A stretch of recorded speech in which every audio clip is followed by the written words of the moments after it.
14-year-old girl reported missing after she doesn't come home from school by 7 p.m. Xenia Hernandez was frantic that she couldn't find her daughter Abby and filed a missing person report at the police station in Conway, New Hampshire, courtesy Hernandez family. Abby Hernandez was just 14 years old when she vanished without a trace while walking home from her school in North Conway, New Hampshire, on October 9, 2013.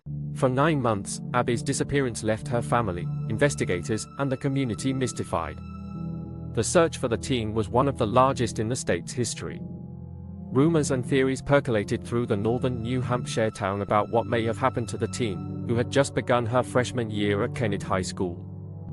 It was unlikely that anyone could have imagined the reality of what had actually happened to Abby. The teen had been kidnapped and hidden away just 30 miles north of Conway.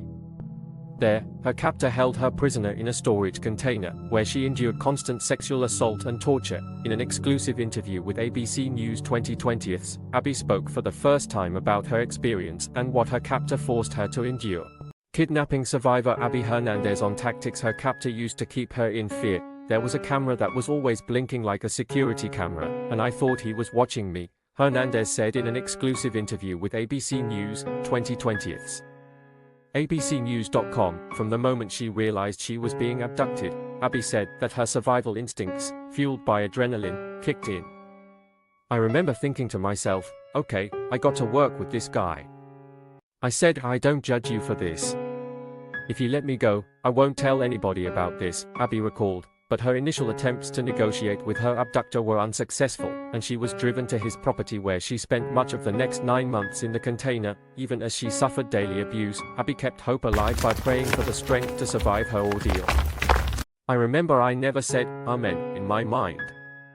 I never wanted to end my prayers because I didn't want God to leave me, Abby said. I just really wanted to live. Abigail Hernandez disappeared during her walk home from school on October 9, 2013. Handout: one way that Abby kept herself alive was by thinking strategically and establishing a bond with her captor. I told him, look, you don't seem like a bad person. Like, everybody makes mistakes. If you let me go, I won't tell anybody about this. I really always kinda put it, you know, this strategy is always there, Abby said. Her captor slowly became more trusting of her, even enlisting her to help him create counterfeit money in his home, she said. Part of how I gained his trust, I guess, was I went along with whatever he wanted to do, she said. Clinical psychologist Rebecca Bailey praised Abby's resourcefulness. It's amazing that she was strategizing. It is, again, very remarkable and, again, speaks of her ability to get out of her terror state and problem solve. The tactic would pay off for Abby in a crucial way when her captor began giving her books to read, and one day, she discovered her captor's name written in a cookbook he had given her. I said, who's Nate Kibbe? And he just kind of breathed and he said, how do you know my name? In an exclusive interview with ABC News 2020, Abigail Hernandez spoke about her kidnapping and what her captor forced her to endure.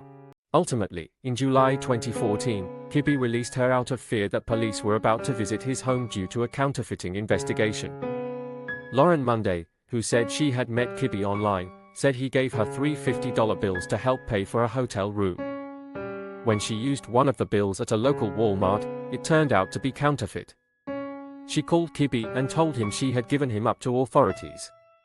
So, I told him, whatever you're making in your damn basement, you better clean it up right now, because they are coming for your Monday told 2020. Kibbe made Abby promise not to reveal his identity to anyone. If I were going to write a textbook about how victims should deal with abductions, the first chapter would be about Abby, said former FBI profiler and ABC News consultant Brad Garrett. It's always about bonding to the bad guy. On July 20, 2014, Kibbe drove Abby back to North Conway and released her near where he had abducted her 9 months earlier.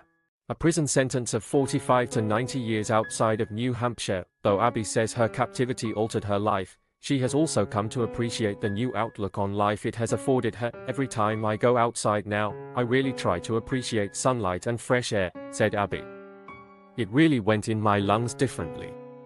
I really try to never take that for granted. Now, as she embarks on a life that she didn't know she would ever see, Abby wants to broadcast her message to others who have survived Extreme trauma, just don't lose hope. Even when you feel like you've lost everything, hope is something that nobody can take away from you. And just keep that. And it'll keep you going, Abby said.